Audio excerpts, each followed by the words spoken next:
What is up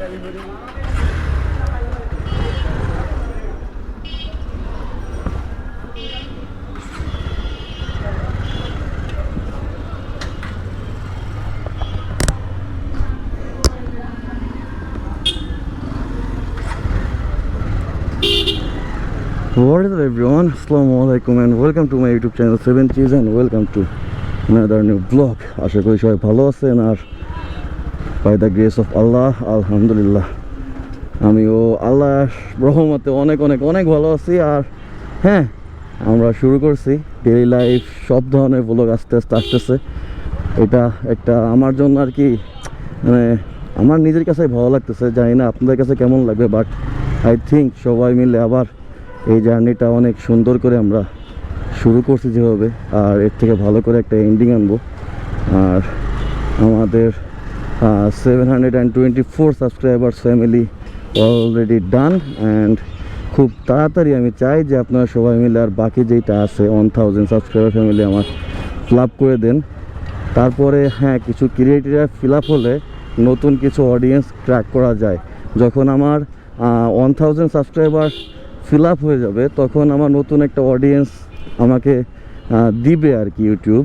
তো আমি চাই যে অডিয়েন্সটা একটু বাড়ুক, এই জন্য আপনাদের কাছে আমার ব্যাডলি হেল্প দরকার, কারণ এই পর্যন্ত আসছি সম্পূর্ণ আপনাদের উপর ডিপেন্ড করে, আপনাদের দোয়ায়, আপনাদের এই ভালোবাসার জন্য। আসলে নাইলে সম্ভব না। আমি যেভাবে ভাবছিলাম যে আসলে ইউটিউব মনে হয় অনেক হার্ড, অনেক কষ্ট করা লাগবে বা অনেক স্ট্রাগল করা লাগে, বাট আমি যেই একটা সাপোর্ট পাইছি আপনাদের কাছ থেকে, এরপরে আমার আসলে এখন একটা সাহস যোগাইছেন যে না, আসলে কন্টিনিউ করা যেতে পারে। তো এটার জন্য আমি আসলে অনেক অনেক অনেক গ্রেটফুল। আর হ্যাঁ, আমরা খুব তাড়াতাড়ি রিভিউস নিয়ে আসবো, অ্যান্ড টোটালি আমাদের যতগুলো ইনফরমেশন টিপস আছে ইনফরমেশনাল, তো সবগুলোই আসবে। আর আজকে আমরা কথা বলতে যাচ্ছি হলো ইঞ্জিন কার্বোরেটর ওভারফ্লো নিয়ে।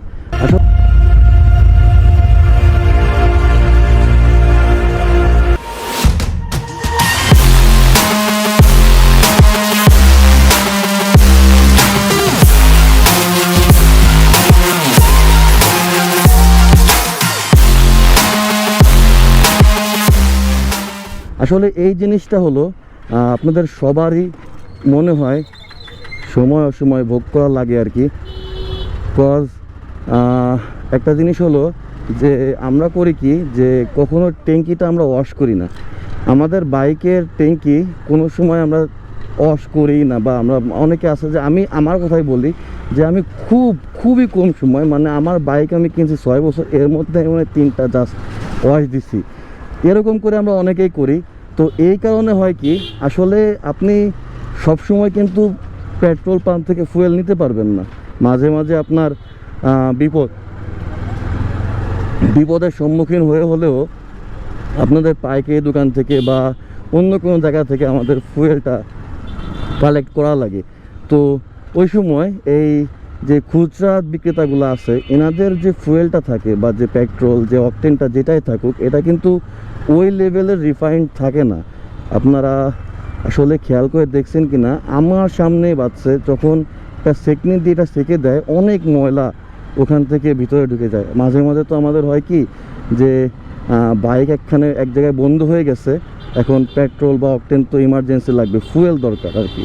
তো ওই ফুয়েলটা আমরা করি কি, একটা খুচরা দোকান থেকে নিয়ে নিই, বাট কোনো সেকনি বা কোনো রিফাইনারি ছাড়া আমরা ওই ফুয়েলটা ইউজ করে ফেলি। এর কারণে ওই যে ময়লাটা আছে, ওই ময়লাটা আর কি ভিতরে ঢুকে যায়, ট্যাঙ্কির মধ্যে ঢুকে যায়। আর এই ওভারফ্লোটা কিন্তু মূলত ওই কারণে হয়, যখন আপনি ফুয়েল নিচ্ছেন, ফুয়েলে ময়লা থাকতেছে, আর ওই ময়লা থাকার পরে ওই ময়লাটা করে কি আস্তে আস্তে কার্বোরেটরে চলে যায়। কার্বোরেটর একটা যে ফুয়েল পাসিংয়ের যে একটা অল্প একটু, মানে একেবারে সামান্য একটা ছিদ্র থাকে, ওই ছিদ্রটা ব্লক করে ফেলায়। তো যখন এটা ব্লক হয়ে যায় তখন কার্বোরেটর আর ফুয়েল নিয়ে কার্বোরেটর থেকে ওভারফ্লো করে ফেলে, মানে কার্বোরেটর আর ওই ফুয়েলটা ইঞ্জিনে পাস করে না, ইঞ্জিনে পাস করতেও পারে না, বা যদি কানেকশনটাও ঠিক থাকতো তাইলে কিন্তু ওভারফ্লো করতো না। যখন দেখবেন যে গাড়ি বন্ধ কিন্তু ওভারফ্লো হয়ে গেছে, যেমন আমার লাস্ট টাইম হয়েছে, তো এই সময়টা জাস্ট এই জিনিসটাই হয় যে আসলে ওই ওভারফ্লোটা কন্ট্রোল করতেই পারে না কার্বোরেটর, কজ ওইখান থেকে ইঞ্জিনের কানেকশন অফ হয়ে গেছে। অফ হয়ে যাওয়ার কারণে ওই যে ফুয়েলটা আছে ওইটা কার্বোরেটর এই ট্যাঙ্কি থেকে ঠিকই কার্বোরেটর আসে, কিন্তু কার্বোরেটর ওটাকে আর রাখে না, ধরে রাখতে পারে না, ওটা ওভারফ্লো করে ফেলাই দেয়। অনেকের এরকম বিপদের সম্মুখীন হতে হয়, যেমন আমার মতো, যে আমার লাস্ট টাইম অনেকগুলা ফুয়েল বাইক থেকে পড়ে গেছে। আপনাদেরও মনে হয় এরকমভাবে অনেকেরই এরকম সমস্যার সম্মুখীন হয়। তো কার্বোরেটর খুবই সেন্সিটিভ একটা পার্ট বাইকের, আমি যতটুকু জানি বা আমার মতে অনেক অনেক অনেক সেন্সিটিভ পার্ট। আর এই পার্টটা সব থেকে বেশি, মানে সব থেকে কেয়ারফুলি মেনটেন করা লাগে। কজ আপনি যখন কার্বোরেটরে হাতও দিবেন, যদি ওই লেভেলে কার্বোরেটর নষ্ট হয়ে পড়ে, ওয়াশ করা লাগে, বা যখন যে কোনো মেকানিক কিন্তু কার্বোরেটর ঠিকঠাক মতো ওয়াশ করতে পারে না। অনেক সময় এটার সেটআপে ভুল হয়ে গেলে মাইলেজ ড্রপ হয়ে যায়। আবার মাঝে মাঝে দেখবেন যে আপনার ফ্যাক্টরিতে যে কার্বোরেটরটা ইনস্টল করা আছে, আপনি যখন এটা চেঞ্জ করবেন দেখবেন যে আপনার মাইলেজ ড্রপ হয়ে গেছে। কজ নতুন যে কার্বোরেটরটা আসে ওই কার্বোরেটরটা আসলে অরিজিনাল না ডুপ্লিকেট এটা ধরা খুব কষ্টকর, বুঝছেন। তো ওই সময় হয় কি মাইলেজ ড্রপ হয়ে যায়, আরও অনেক অনেক অনেক অনেক সমস্যার সম্মুখীন হওয়া লাগে। তো এইসব কিছু বিষয় আছে যেগুলোর জন্য আপনার এই কার্বোরেটরটা আর এই ফুয়েলটা খুব ভালোভাবে মেনটেন করা লাগবে। আমি বলতেছি না আপনি রেগুলার ওয়াশ করেন, বাট আমি যেটা মনে করি আপনার 6 মাস পরে বলেন বা 4 মাস পরে বলেন, একবার হলো ট্যাঙ্কিটা ওয়াশ করা দরকার, যাতে ট্যাঙ্কের মধ্যে যে ময়লাটা আছে, যে এই ময়লাটার জন্য কার্বোরেটর ব্লক হয়ে যাইতে পারে, যার কারণে ওভারফ্লো হইতে পারে, এটা ওয়াশ করে ফেলাতে হবে, যাতে আপনার কার্বোরেটরটা অ্যাটলিস্ট সেফ থাকে। আপনি ইঞ্জিনের যে কোনো পার্ট নিয়ে কথা বলেন, আপনি যে কোনো পার্টের সমস্যা হোক বা ঝামেলা হোক, ওইটা আপনি খুব ইজিলি বা একটু কস্টলি হলেও আপনি ওটা ঠিক করে ফেলাতে পারবেন। বাট কার্বোরেটর এমন একটা সেন্সিটিভ জিনিস যেটা একটু উল্টো পাল্টা বা 19-20 হলেও আপনার মাইলেজ নষ্ট হয়ে যাবে, ইঞ্জিনের যে স্মুথনেস ওইটাও নষ্ট হয়ে যাবে। আপনি বলতে পারেন কার্বোরেটর হচ্ছে হলো ইঞ্জিনের হার্ট। আমাদের হিউম্যান বডিতে যেমন একটা হার্ট আছে যেটা পুরো শরীরের ব্লাড যে কানেকশনটা যেটা নিয়ন্ত্রণ করে, কার্বোরেটর সেম ওই কাজটা করে। পুরো ইঞ্জিনের, বাইকের পুরো ইঞ্জিনের যে ফুয়েল সাপ্লাইটা ওইটা কার্বোরেটরই করে। তো এই কার্বোরেটর যদি একবার ড্যামেজ হয় বা যদি কার্বোরেটর যদি চেঞ্জ হয় বা কার্বোরেটর যদি ঠিকঠাক মতো সেট আপ না হয়, এর কারণে আপনার হিউজ একটা সমস্যার সম্মুখীন হইতেও পারে। তো আমি চাই যে আমার অডিয়েন্স যারা আছেন তারা অ্যাটলিস্ট এই বিষয়গুলো নিয়ে একটু কেয়ারফুল থাকেন, যার কারণে সামনে বা ইন ফিউচারে আপনাদের এই ধরনের কোনো সমস্যা বা বিপদের সম্মুখীন মোটেও না হওয়া লাগে। তো এই জিনিসটা সবাই একটু কাইন্ডলি, মানে একটা বড় দামি শাস্তি, এরকম অনেকেই এই ঝামেলাগুলোয় পড়ে। আবার অনেকের হয় কি, ওই আমারটা তো কপাল ভালো যে ওই ময়লাটা ওভারফ্লোর সাথে বেরোয় গেছে, অনেকের ময়লাটা বেরোয় না, ওই ময়লা থেকে যায়। তারপরে ওই ওভারফ্লো একের পর এক কন্টিনিউয়াসলি হতে থাকে। একটা সময় কার্বোরেটর ওয়াশ করার পর দেখা যায় কার্বোরেটরে সে আগের ভাইবটা নাই, মানে ওই আগের মতো স্মুথনেসটা নাই। তারপরে কার্বোরেটর চেঞ্জ করার পর দেখা যায় যে মাইলেজটা ড্রপ হয়ে যায়। এরকম অনেক ভাই সমস্যার সম্মুখীন হওয়া লাগে। তো আমি যেটা বলি কি, সব সমস্যার একটাই সলিউশন, যে আপনার ফুয়েলটা মেনটেন করেন আর আপনার যে ফুয়েল ট্যাঙ্কটা এটা আপনি মেনটেন করেন। যদি এই ছোট জিনিসগুলোর দিকে খেয়াল রাখতে পারেন তাইলে আপনার এই সমস্যা আপনার সম্মুখীন হওয়া লাগবেই না।